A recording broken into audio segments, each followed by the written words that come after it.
Krista Kathian le unau du tak te u Zorama hian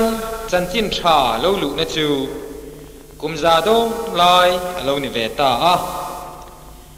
Protestant in zirtina in hunrei fe mi puiteri ru le nun akai hruai nuwa klai khonu India ramin British khwa khena nuaya zalena mu kum sang khat zakwa samli pasari akhan zorama turin kan Catholic missionary te chu an lo lut tanve chawani chung kan missionary te na nasataka na an lo thona zara Catholic zirti na chu zorama zoin alo da tanve ta ani arampum din hun kan thirin voinia hian Catholic zirti na vuan tu le hrethiam anatle plea mi za zela pani zel omang chau anlani kanzoram mi puitam zo te hian Catholic Kohhran kal mangle thurin po bulfu taka hriatna anlani tleme emani Catholic in zirtina kalphungle thutaka tui hale ti tak mewa zong tu zong ten Krista zirtina chu anlo hriata anlo mu fia ve theina turin le Catholic Kohhran rin na lo vuan to te poina an rin na konga fia na le chian na zo char chuat nan anlo man ve thei be sein Silchar Diocese Pum Pui Min of Tu Kan Bishop Denzil Ina Thuron Min Pek Angin He Kaset Manga Chanchin Cha Thederna Abul Kan Channa Masaber Hi Han Buat Sai Ani Thu Min Tril Fia Sak Tu Le Kan Thu Soi Tu Hi Pu James Dengliana Aizol Bial Ketakis Ani Ole Nichina thumahuayan han soita kang khan Mizoram hian Christian in zirtina chihrang hranga oma Bible thu kan soidang te ai nang lo fowa chumya chuan Kohhran thu hi engtin nge kan lui zirtir dan te minan khia the nan Kohhran hi enge ni ti sai khia kanan tumma sa beranga Chanchin cha mathai bung som paruka iswani na chu piterana puangani mi ten tungani minti tia lali swan asir tirte azolai khan then khatin baptistu zoharani then khatin elizani anti che ti in an chang lai khan lali swa chuan ani le nangin tungani minti tina zota Pitera chuan ne tiangen achanga Krista pathian nung fa pa chuini tin achanga ta chuan lali chuan engtinga ti kha ti sale ti sena khia tir chen lo kapa wana me khia tir chen ni so nang pitera in ti ka hilache he lung puichung aham ka Kohhran karem chawanga chu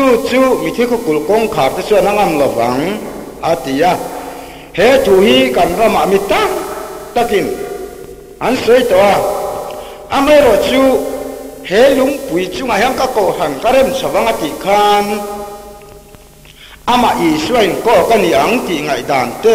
tam tak an the dar chinani amero chu Simona zana fa pa hi tungeni piterani lova I suai Satura pathian alo tham athin dunga khiat nadik alo pek ta ka wang khang lali swan lom manata na piterati hi ape kania piter ti chu lungpui ti nani mi ming chu kan soin ke mani chon kan let ngal mai lo wa nam dang ming tu po ani angin kan soi chi chút yang chuan nang pitere ni ti ka hila che ti hi so tongin ti don taila nang lungpui ni ti ka hila che ti in la li so ni he nung pui chung hang ka Kohhran karem chawang chu chu mi thi ko kul kong kha ti chona ngam lo wang atia ti chuan Kohhran ron in ha na tur ta na lali suana aruat chu piterani ti kan kha theya tin chumi ba ka chuan Kohhran chu enge ni don chu chu min sir tir le phodani Kohhran chu che thei lo niang he lung pui chung ka Kohhran karem chawanga chu chu mi thi ko kul kong kha ti chona ngam lo wang ati hian Amisia chengen mi thi ko kul kong khar chengen lo de taila judaten setana minga tana an lo pe ania setana chu ming tam tak an pe beliara ti te belzebula ti te setana ti te mi thi khwa ti te nan lo ko chinani chu te ni si chuan lali suan Kohhran aron din chua chu setana thim thil ti thena point ati che thei lo wang ti na alo ni tani tin Kohhran ti trong kam him ate po hi soi chia ngai le a Kohhran chu engeni chen khatin I suan ahan ko tak swala ka ko chu mi ma te Kohhran kan ni tin an soi chi ma se su chu Kohhran lali sona ti hian ni lova a Greek ho ten la tharan ne khanin an kwale tuite an ko kho ma ta chuan lao chu lo kalin lala ni aron puanga ti chuan mi pui tan an lo poma chimi nuwa an in Kawnpui minga chu ecclesia antia chu chu la li su hian aron lani Greek la ram khwale tuitin na tura in Kawnpui ming chu ecclesia antia chu chu ke ni tongin Kohhran tinan let mai nia ko khom po lo ti sok om tak ani nge ni ti so in Kawnpui minga ni ti kan report turani ole Kohhran chu engzan nge om theyang ti lo ngai tu le taila tu nai ko vela yang Kohhran ni tam tak om tur ni yang ai da om theya Kohhran ho ti te po kan trong kam ari tam ema ma thai sia kung som paruka ngei po hian tu nai mi puiten an chia Bible a chong Kohhran ho ye ni ya amero chu rei lo te a Bible thara lo chu ka nga ta chon ho ti chu alo bo to don ani ti song Kohhran ni pakhat chau ani chu seng tinge Kohhran ni pakhat chau ani an ti thei lo ti tai la Kohhran chu pakhat ani theina chu etiang hian kan mu Kohhran chu Krista ni pui ani Krista mo chu se thu thung lui lama po zone sai le khathua changa kanju mu angin hetiang hian zone sai chuan alo soi to ni I puan in khan marna chu tingat la apo marna fi chu ren su ko kil khamin ti zawro nang ma siam tu chi pasaren don sia ding lam le ve lama I dar zawanga ti chuan le nam tin hero chung don ni ti in zone sai chuan lo puang to a ti chuan thu thung thar Kohhran chu dinglam le ve lama dar zawa nam tin ro chung tu tu ani tin pathian nu pe ni don ni ti min khiat tir tani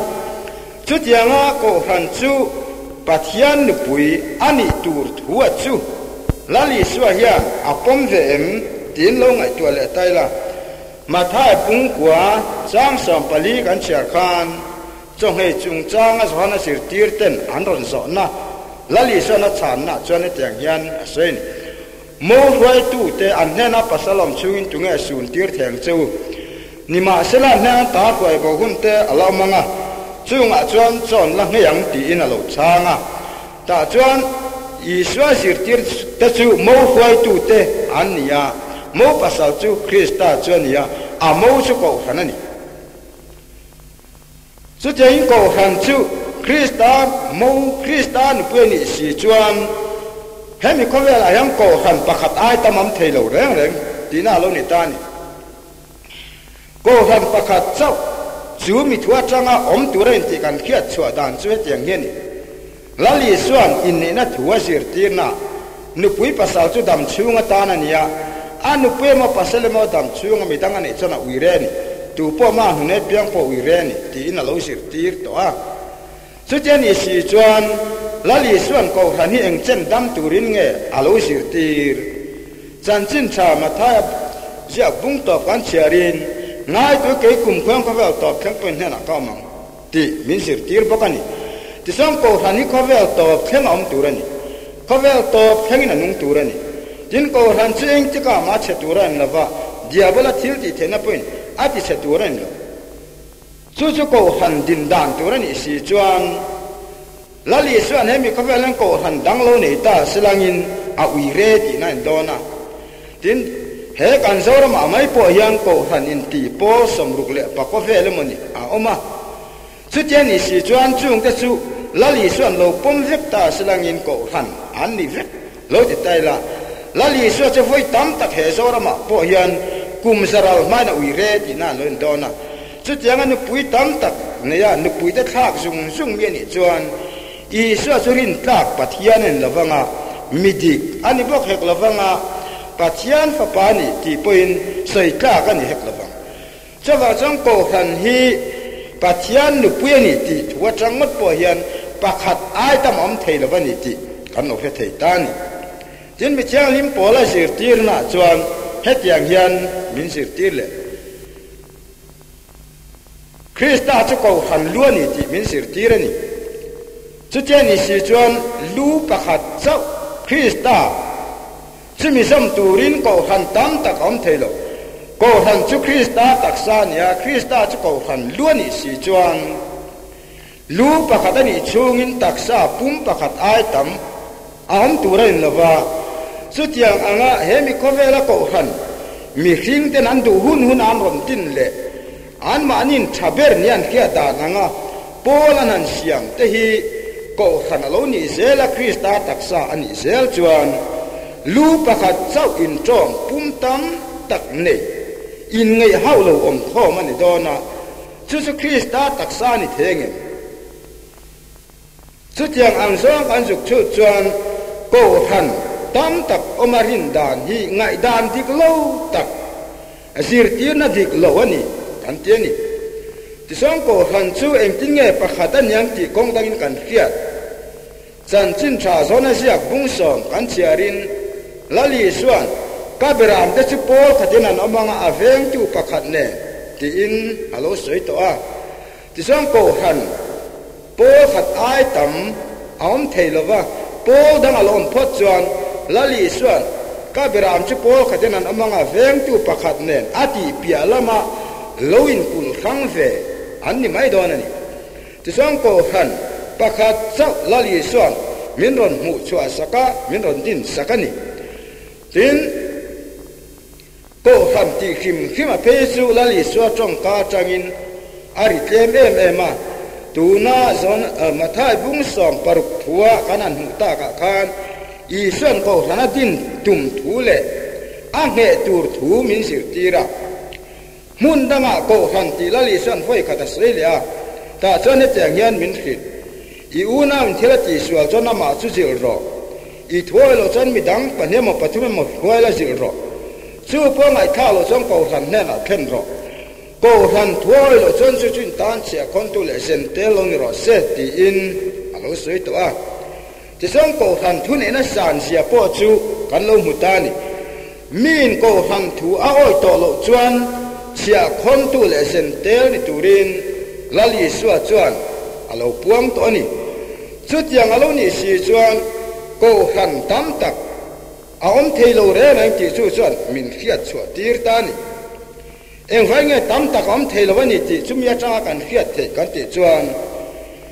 ro re na pakhat ania chimi thuai lo piang chu sia khon tu le sen tel khovel mi alo ni don si chuan tuna khovela ko han in ti zong zong te hi thuin oi lo wa nga pol tin ve kan ni ya chu te ni si chuan sia khon tu le sen te lang ve kan oi ni don ni chu tiang ang chu Krista rem wa da nen lo wa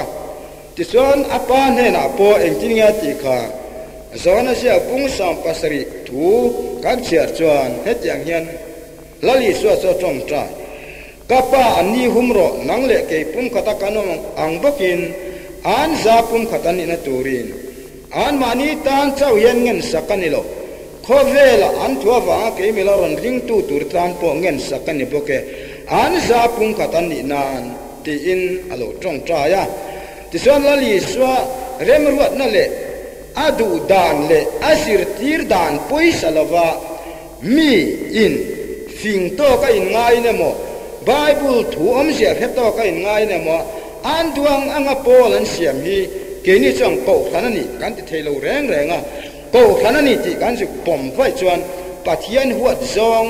pathian sirtir na kal Krista do da nani ti in kan pomani chu chu lali suan nang le ke pum khata kon mang bakin an sa pum khata ni na na ti lali swa le pa chuan sirti dan thang an nei lo lali swa sirti na swa pa rem tiani lali swa ngei hemi ko velan ke ma huwa chapin thu ka soilo ka pa chuan min tira chu chu ka soi so ka ne tiani apa thu chu i so na ram puang chinani chu tiang chuan sirti na thumun sirti na in kallo in do dallo ama i swa ngei tu po ke mi mu chu pa muani ti ten min khila chuan pa le fa pa chu in pum khat in som het lat alonia chu tiang ang chuan ko khan chu a om tur ni si chuan he kho vela ngai dan sang tam tak te hi pa le fa pa in pum khat angani kan ti thei tai tuna kho vela Christian po sang tam tak te hi pa le fa pa in pum khat angin kan in pum khat ani ti thei tungeo pa le fa pa chu an thuin kalova Krista tu hia tir chu pa thuania pa thu chu Krista na puang thina chu wang chuan Krista le pa chu then thei lova in zamani thu thu munan an se ni chu tian ni si chuan hemi khomela Christian Paul ram tam tak te hian pa le fa pa in pum khatanga anin pum khatna chu voini hen min mu tir theyem he kanin pum khatna chuan yan ti theyem lali suangei ini zain tutu mun senam kadu ati ani lo le he khomela Christian Paul ram te hian voini hen tutu mun kan soi theyem tutu mun kan soi thei lova Bible chang pakhat chap han chiar poin kan ngai dan ein person le chi kan tu dan te lo in person le chi tu mun sen kanom khom thei hau lo vani chawang chan pathian du zong ani lo ti kan ri chiang tu rani tin ani lo le chu chianga ko ran chu pakhat chap lali suan om tu ra arwat si chuan chu ko ran chu enge ni ti lo ngai tu le la lali suat thu soi nisina kanan ngai kha ta khan ko hanatin tum tu thu kan hu kan ti chawa hemi ko vela dam lai khan ko khan adin lova ti suan din atum thu he lung pui chunga hian ka ko khan ka dinang dia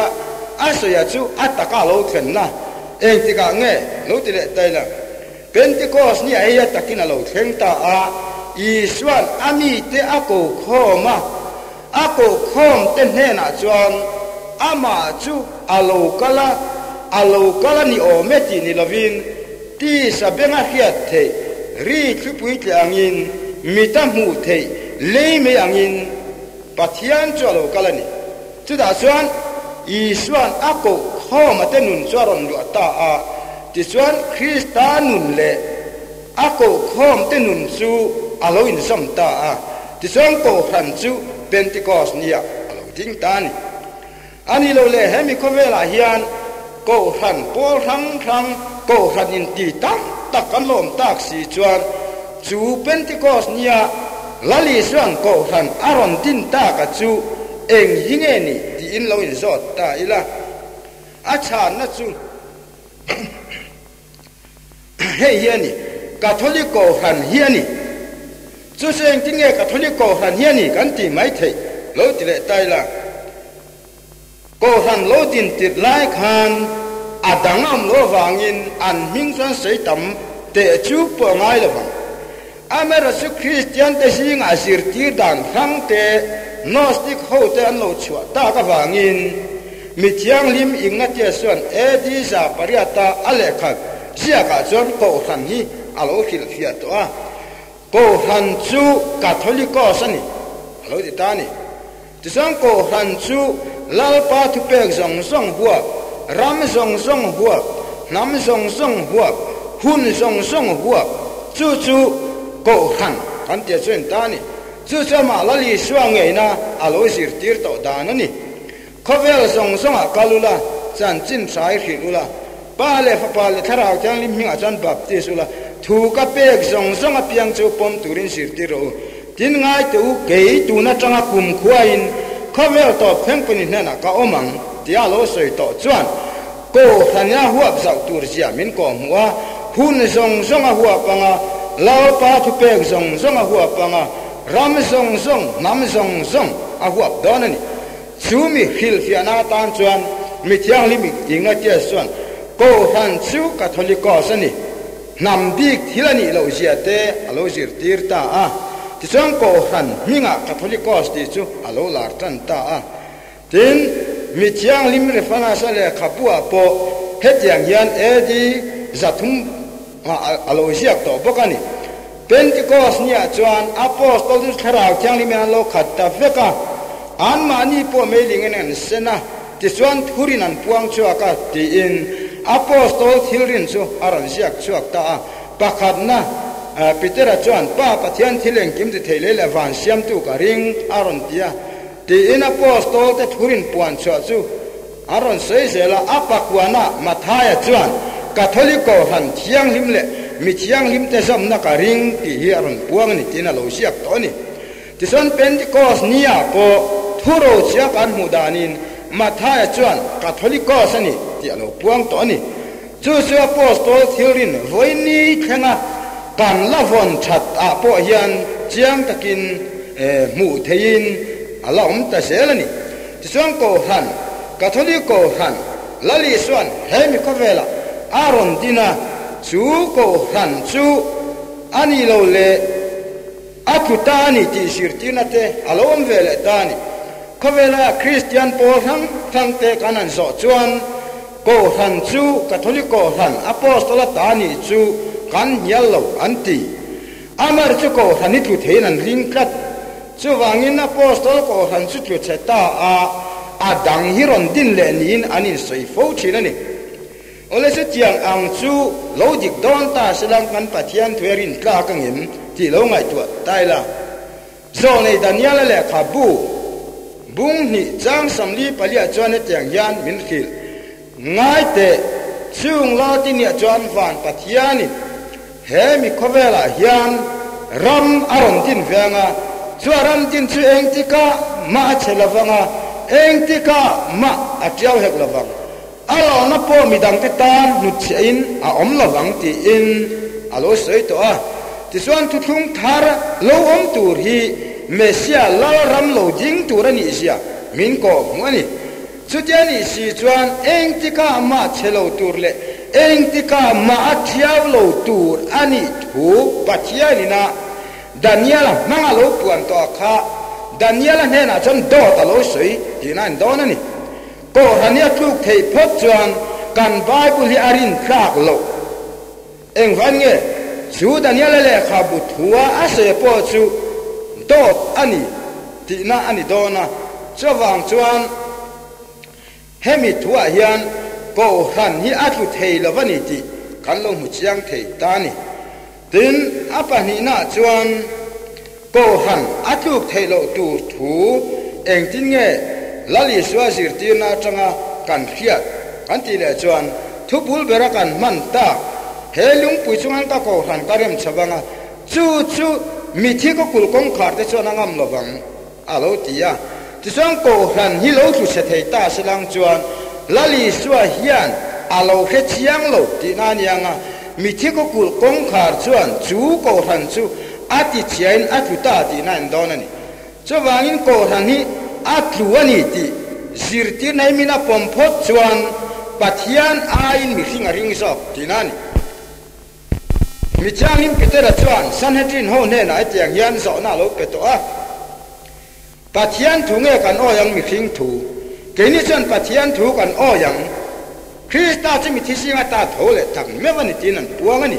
ti chuan pathian thu chu mi hing thu aya an oi tur sia an lo sayang khan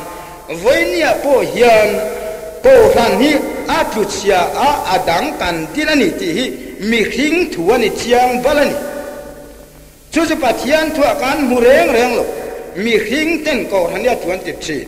pathian le ka thua ro chuan to han chu atlu thei lo ti min sir tira wangin mi hing thu nge kan oi du pathian thu mitinin zalen na kan ne ya ti chuan mi hing thu oi du a piang chuan ko han chu atlu che the ni ti an pom mai turani pathian thu oi du a piang ro chuan ko han hi atlu che thei lo wani ti kan he turani tin chu tianga atluk thei lo na chan dang chu eng tinga kan la soi fia liang kong dang puin kan la soi fia thia zo nei daniela le khatua khan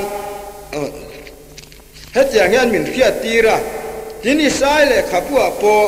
ko han tluk thei lo dan tur chu min sir tirani isai le khatu longa thalokila isai bung samnga le pali o jing nang fa hing ngai lo lim takin sai ro nang na ve ngai lo la sa chuak phutin au chuak ro pasal nei mi fa te ai chuan kharnu fa te an tam zok si lal panati i puan in mun chu zau ro i om na puan in chung chu kai phar ro se ren su i hui te chu ti seila i khen mar na khen te chu ti nget ro dinglam le ve lama idar zau don sia ti chuan i chi thla te chuan nam tin an ro chunganga kawppui chiao nuwa te chuan mi anom tir le ang hlau su i mual pho don si lo zak hek su mual phovin yam don si lo i tlerol lai mual pho na chu i thei ngil to in i mei thai na ming chiat na chu i herang don to si lo nangma siam tu chu i pasal ani sia a ming chu si pai hotel al pani Israel ho mithiang lim chu nangma tlan tu ani bokani ani chu khovel zong zong pathian an tiang nupui mak ril rua lungai tak tlangwal laya nupui to pai nu ko le angin lalpana ko che ni hi i pathian ati mit khap kar lek kama chia nima sela khongai nana satakin ka huai lang che ka thin urlia min mit khap kar ilaka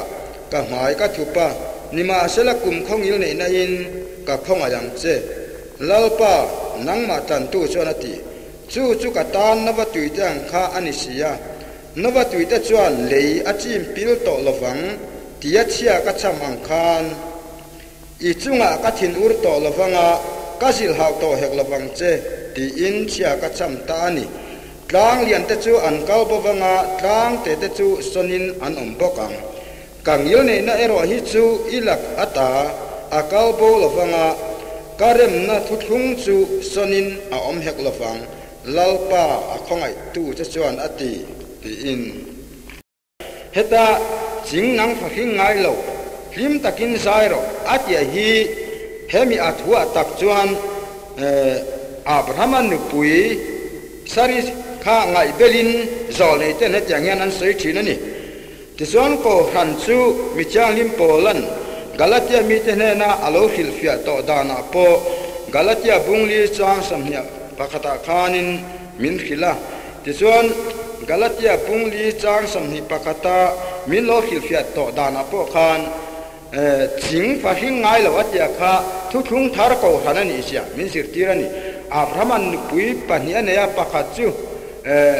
arabia thaler sinai tlang ania keini nu chu boy ni lo chu ngai chu kan nuani ti in min lo sir tir to a ti chuan he zol nei sai le kha thu kan an hian thu thung thar ko khan ani thu mi chalim pola khil fia nei rin tla ka kan nga ya chu tia lo ni si chuan ko khan chu Krista taksa ni chuan ama Krista po chu atela ti chuan ama mi te om khom ama nun na nei tu te in puar loma chu ko khan alo ni ya ti chuan cross le ra po khan lali chuan kapathian nga anga min kal san atia hei mit khap kar le kama chia tia zol nei tena thuan lo se kha alo dik thena turata na thil lo thleng ania chumi nuwa chuan eng tin nge ni ta ang nima sela khong ai na sa tak neng ta huai lang che ka thin urlia min mit khap kar ilaka ka mai ka chupa nima sela kum khong il nei na in ka khong ayang che lalpa nangma tlan tu chuan ati chu chu ka tan nova tuite ang kha ni sia nova tuite chuan leia chim pil le to lawang tia chia ka cham ang khan I chunga ka thin ur to lawanga ka zil hau to hek lawang che ti in chia ka cham ta ani atia ti chuan Kohhran Krista taksa chunga chuan pathian chu athin ur thei to lo re ngani ti heta yang an mu chiang thei ta ni tin engtika ma kalsan po tum to lova tlang lian te chu an kal bowanga tlang te de sonin an ombokang pangyil nei nei ro hi chu ilaka akal bo lawanga karem na thu thung chu sonin a om hek lawang lalpa akhongai tu te chuan atiani ti in min khiat tir tani ti chuan pathian chu Kohhran laka chuan athina ur the to lova mit khapkar lekpo ka alam chia don to lova tlang lian te le tlang te te an kalbo huna po pathianin Kohhran chunga angil nei na chu son atumbok hek lo ti he thu ang kan mu chiang thei ta a chu cheni si chuan Kohhran hi atu thei lo re renga Kohhran chi mi khing ta ti chiat rual lo ani ti kan mu chianga tin Kohhran hi chen ka tin athuan yan ti na chu he te ngan lo zo Fiere tai la Protestant singa Kohhran tlung na an se piangin sang khal le zanga le son ni pali thu an se fauchi chu chu zon te zelana indulgent alozo thu kha nia zon te zela chuan sang kha zanga som pasari a chuan German rama chuan indulgent chu azuarani ti hi kan phahaulo Kohhran point hei an ngai tua ti chuan chu zon te zelana indulgent alozo ra chu Kohhran tluk na ani bok hek lo an singa sa ko huai tu pakhatina athil ti adik lawani poin Kohhran tluk na ani thei lawani ti kan khiat chian apoi mu em ani tin he thu hi Martin Luther poin na satakina do dala Martin Luther an sang ka zanga somle pasaria Roma aripota chuti lain tun lai angin dak te chak lova sang ka zanga somle pariata chan na chu amua ti chuan cardinal pakhat vakal chuan Martin Luther Chungchang thua anin hial na chu va en fia Martin Luther chu thiam lo achan tir zo ka wangi German ra buai na chu are chuang lo ti history chuan min khilani amero chu sang ka zanga som le pakwa cardinal dang vakal le tene na anin rem na thu chu kan lo muta a ta chuan sang ka zanga som pakwa mars ni som pakwa chuan Martin Luther thil ti diklo tele zon te zelati diklo te chu lai lan ania ta chuan Martin Luther ti diklo chu zon te zelat hil ti soi sela wanga Kohhran pum pui ngong a soi le pop te po soi sel tel na chuan thiam lo a changa tin zon te zela point a thil ti chu thil tha an pom sak lo wangin chi chuan rem na an ziak ta sang kha zanga som pakwa mars som pakwa chuan Martin Luther point a thu pha choi na Asia ka chung ta chu Kohhran history te po ala om rengani tin sang kha zanga som ni le palia cardinal dang zonek antia chu chuan German rama vakalin Martin Luther chu debate puya va soma chu tu mai an rem na sang kha zanga som le pakwan rem na chuan hen yal na thui tu ma sei chua to lo tur te tela chumi thua chuan chu dan chu cardinal zonek chuan abo chia van tlang singa Martin Luther chu ti mual pho tumin debate an nei ta Martin Luther poina ne lo amaro chu an ne tak lo awang khan Martin Luther chu engtiam tur nge ni sual thu pa choi non tir atuma chu za du si lawa ti chuan Martin Luther chu akal chuak tan chong ko khan sir ti na danga dem na thu reng reng kan mulo chu zon te zelana indulgena zok na point som kwale panga soi sel na chuan Eucharist thuemo baptisma thuemo Kohhran thu nei na thuemo sual puan na thuai mo a sacrament dang pasari te amo apostol thilin dang atemo Kohhran ni anga ma dem na nei lo zon te zela thil te ro chu a soi selani chu Catholic Kohhran poinan poma chenin Kawnpui a chuan chung thil zong zong de tu man ti lo tur an tian heng ti Kohhran kluk na anga kan soi hi adik lova tuna kan sora ma ngei po hian kan protestant una te singa hian pastor tuina mo thila ti dik lo chu presbyterian kluk na kan soi chuan thila thak ta kan don chu tia ajan thuai tu te singa mi dik lo nom the catholic Kohhran hian mi dik lo pop kheng point bishop kheng point cardinal kheng point an mani mi mala chan dik lo na le enga fel lo na chan ne yang chung an nei na chang Kohhran ni ati tu chuang lo bani ti kan fiat apoi mo em em ni tin mana pathiani Israel te chu nam thana alo nei to nam than si ga kan siwal na om lo chuang lo nam than te an lo siwal khan nam dang a thang chuang lo nam dang a din to chuang lo ba chu Israel nam te chu an mani siam tha tu ni zol nei te tira an sim du lo chon sala ten tanga chiminu a huai chua ka Israel nam zel ka lali swa hun thangin aron chop chua ka ni nam dang adin le chuang reng reng lo chu tia ang chuan lali swan hemi khawela Kohhran chu khawel to phenga om tura alo siam to ani awangin a chunga mian suale mo andi go poni theye chunga chuan an mani siam chaturin pathiani mi chang lim tam takaram chua tir fo chinani chu tiang ni lovin adang adin le sel chuan thu thung li chu athar lim le thani tian om sia nei lawak thu thung li chu athar lim le thani chuan nam dang adin bel chuang lo chu tiang bok chuan Kohhran pakhat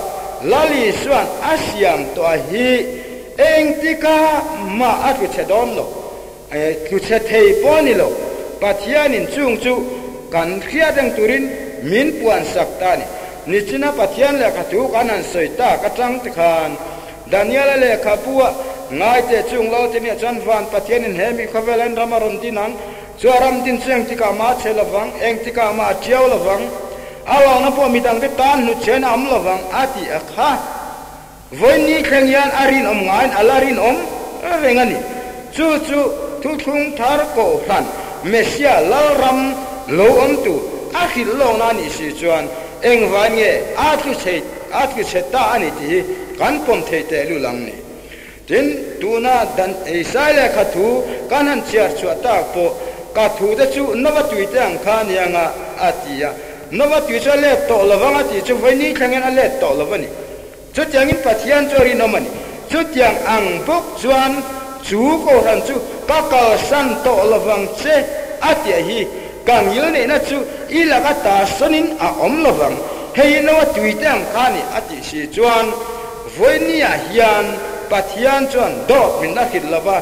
arin trak pathian ne chuan ngai renga omin alakal san lawani tlang lian tele tlang te te son bo om huna po kang yil ne chu hena ta sonin om lawang lalpa akhong ai tu che chuan ati tia alo puan tong hian khovel to thengin Kohhran ni pakhat chau a omang chu chu Kohhran Chungchang kan sir tirna le pathian le khathua changa kan su mu chua chuan tani ta yang ke mani phua chapin kan sei nge nia ani lo le min he thu hi ngun takin lo chut ve turing kan som tani mi chalim pola ti sei chu ni tin bero e kwa de chuan adik nge dik lo tin pathian le khathu ne an mil thina ti chiak ang khan tu na kan tu sei hi adik nge dik lo ke mani phua chop mai nge pathian le khathu ani nge ti hi mitinin adik nge dik lo tia pathian le khathu ne na han chut ve chin turin kan thungai khathu song song kan so min tak meu chuani tin Kohhran lo pian da han tile tailang Kohhran hi mi hing te din turin Bible khoilai ama kan mulo reng van pathian na tho turin ti kan he chiang turani ti chuan hemia lo pian dan chu tiang nge ni mi hing ten pathian om ti kan khia pathian chu biak turin ti po kan khia ti chuan adu zong tur kan in son sia ka pathian omani ti khemaila pathian chu tunga ni kan he chiang lova eng ange ni ti kan he chiang lova adu zong pe ngange ni ti kan he chiang lova a omani ti kan khia da wangin ama chu biak kan dua ti lom kan dua ti chuan sa kho tang tak mi khing an lo din ta ni ta chuan nam chi tin rengin pathian zon na an lo siama sa khwa an lo ne ya ti chuan pathian biak dam chi rang rang an siama chung te chuan pathian chu ti lom thei si lo wangin min mangai tu pathian chuan mi hring te na kan zon na lama chuan kan lo ting don lo te kheta wangin ama pathian ni min ron zong ta a chu Kohhran an lo ti ta ni Kohhran chu pathian in mi hring te aron zon chuan na ania ti chuan Kohhran chu wa na tanga chuk zong a lo kala le ron tong ania tin sa khua chu le tanga van tong tu ra siam ani ti chuan a in hoi thel zong in sa khua le Kohhran kan ti hi akal thang ani chu tian ni si chuan mi hring te na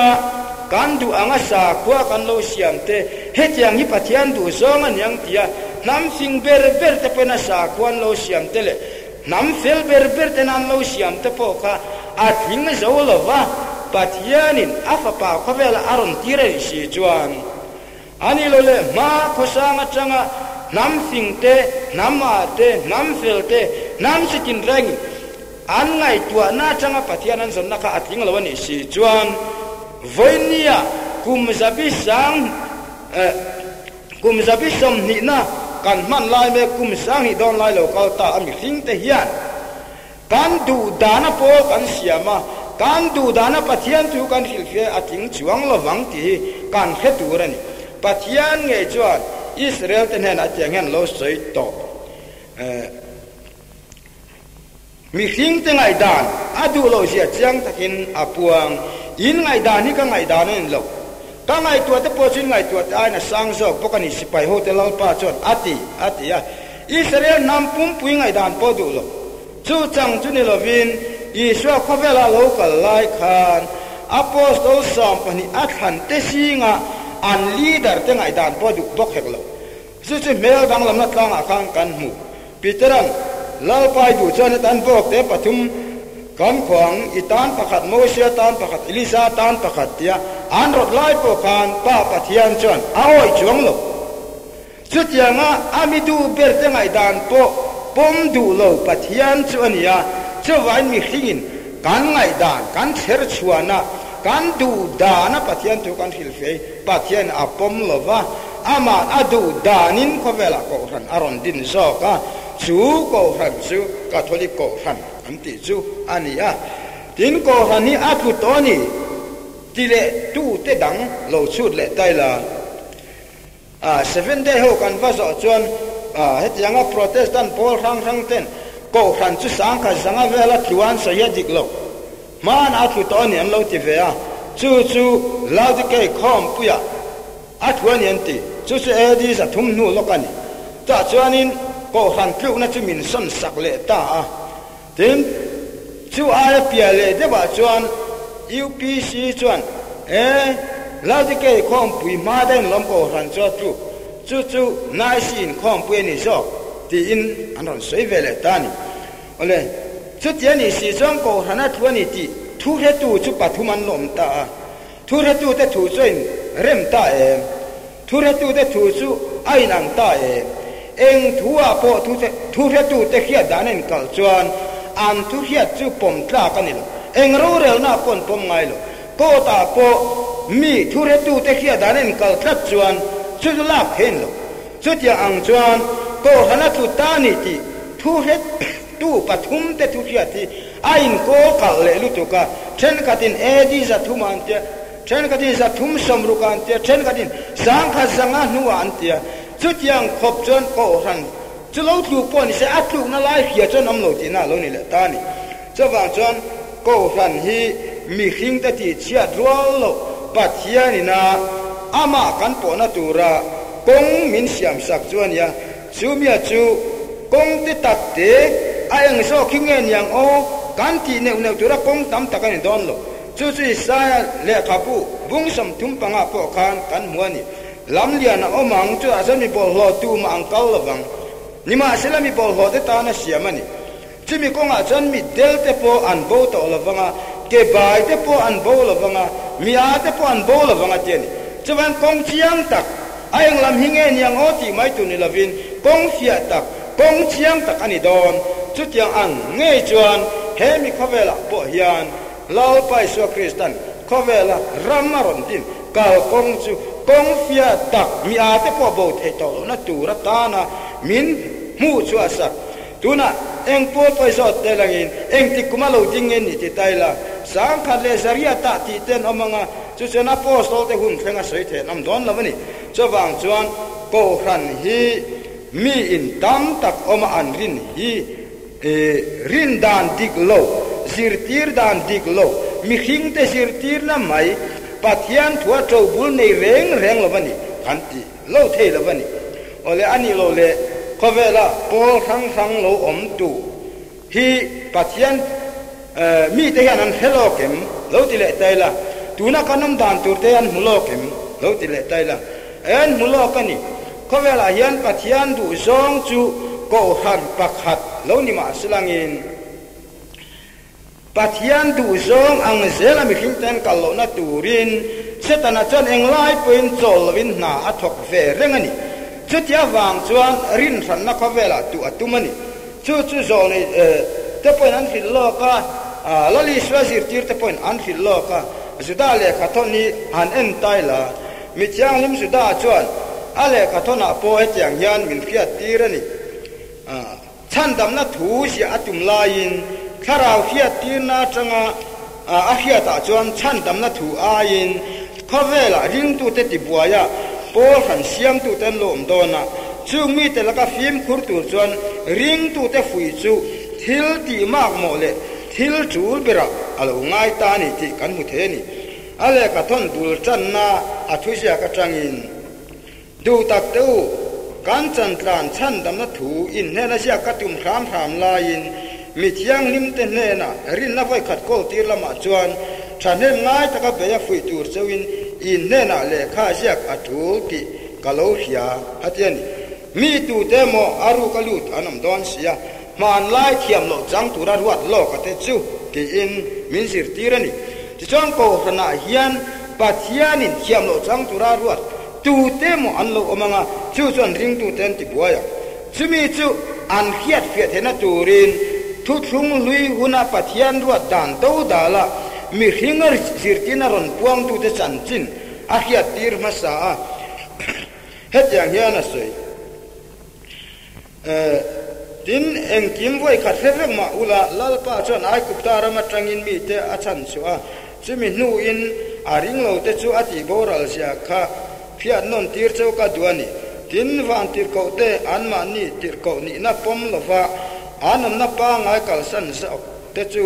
niro puiro rel na atan thim nuaya chatuan phuar na phuar chungin a khe kani sodom le gomora an kiang vela khua te ne chutyang bokin in ngai na in pumpe kin omlo lova anama wangin chatuana me khemin khemna tuarin khiat tirna na tar chwa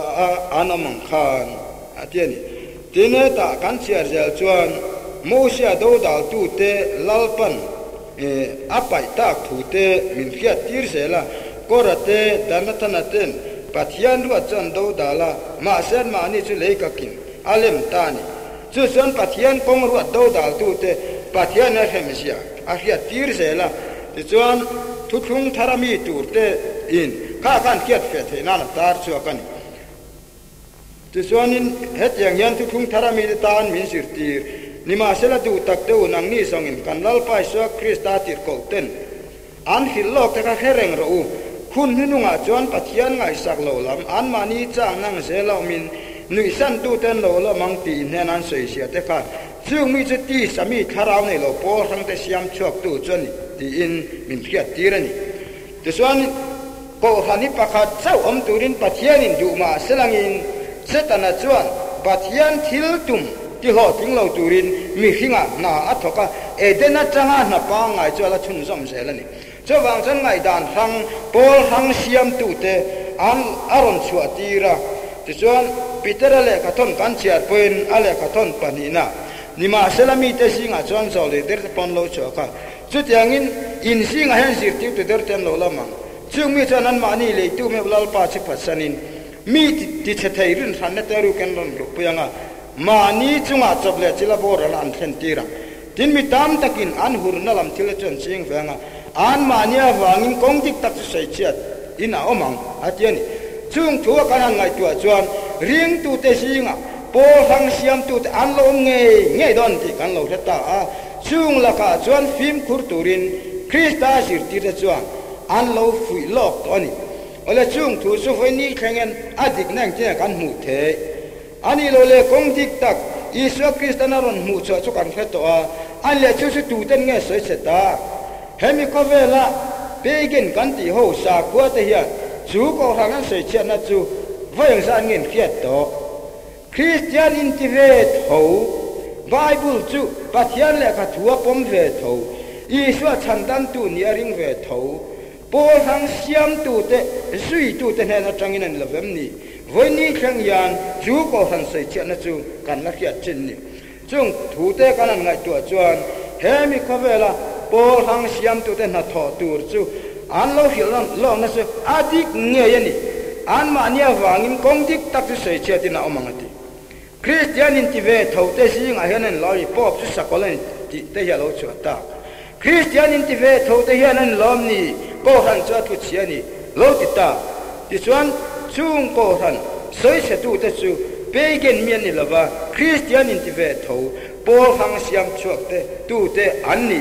chung mi chu zui ala om sia pitera le ka thon le zda le ka thona kan han tar chuak ta ka tang te khan lo chu zui ve turin kan ngen bok chua tin mi chang lim pola point he thui Timothy ne ate po arhiat tira ti chuan in sing a hian ching ne ko ham beram bun sinan lo la mang chu chan pol ho chu aswa la wang ti in alo hiat tir to ni chuan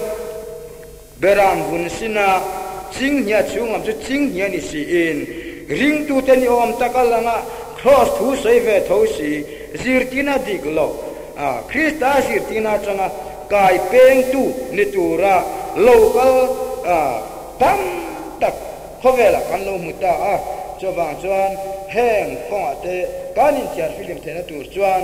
Krista le asir tina chu ti tak meva kan son chu angai ko haniang za tom turinge alo soi ko hani eng tiang nge turin nge asoi ani lo kan Bible yan por hang lom turi vayang san nge soya thiama chan tirna muto kan om rengem ti te le Kohhran hi pakhat om tura asir tina chawang zat nge ti te chut yang mu chuak turin mitin hi kan Bible te chu ngun le zwala chiar turin kanan ngen tak meu chu ani an lo me